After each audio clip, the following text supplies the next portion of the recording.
Trump just detonated a new international firestorm, calling NATO allies cowards as the battle over the Strait of Hormuz sends shockwaves through the global economy. And this is not just another political insult. This is about one of the world's most important oil choke points, rising fuel costs, and the growing fear that this conflict could get even bigger.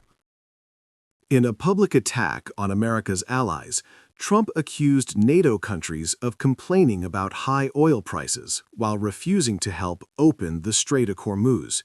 He reportedly argued that the conflict had already been militarily won and said allies were benefiting from U.S. action without taking the risk themselves.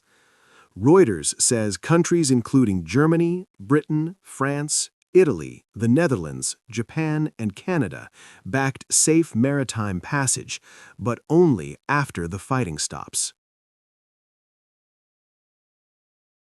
Here's why this matters so much.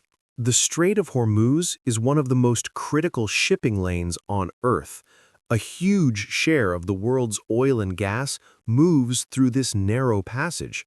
So when conflict threatens that route, markets panic.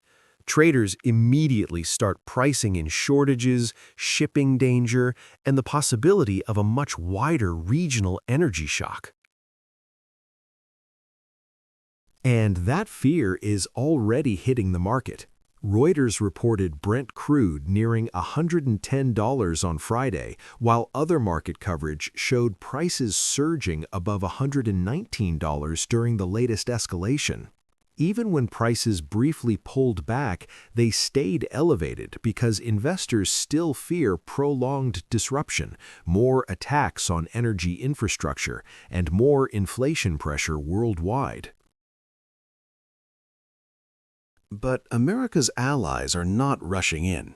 European leaders have signaled they want de-escalation, not deeper military involvement.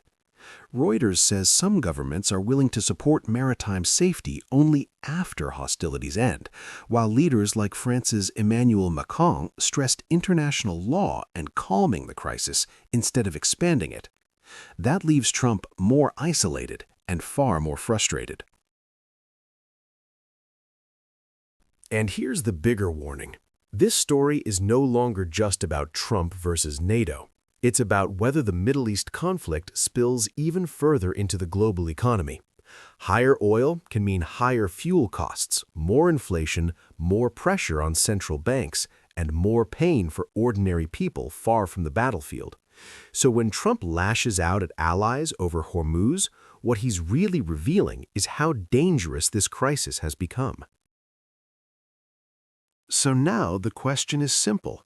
Will NATO stay out, or will pressure from rising oil prices force America's allies to move?